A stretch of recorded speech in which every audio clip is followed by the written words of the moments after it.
জেলার ঠিক অন্তর্গত লালমনিরহাট জেলার দুর্গাপুর, এটা দুর্গাপুর ইউনিয়ন নাকি? হ্যাঁ, দুর্গাপুর ইউনিয়ন।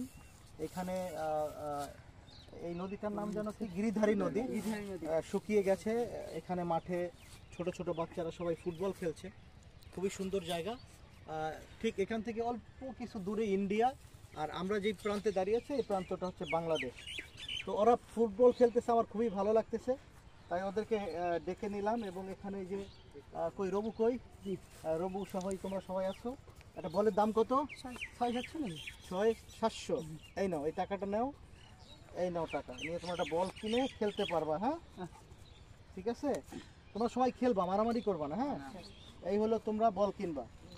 আর এই টাকাটা দিয়ে তোমরা এই যে 20 জন প্লেয়ার আছো, সবাই 10 টাকা করে খাবা। নাও, দিয়ে দাও, যাও। ওকে, ধন্যবাদ, আল্লাহ হাফেজ, ভালোভাবে থাকবা, খেলাধুলা করবা। হ্যাঁ, হ্যাঁ, দোয়া করবা। আমি ফুটবল প্লেয়ার ছিলাম, আমি বিকেএসপিতে খেলছি, আমরা অনেক আগে, আমি বাংলাদেশ টিমেও খেলছি। হ্যাঁ, হ্যাঁ আসি, খেলো তুমি। হ্যাঁ, ওকে, আল্লাহ।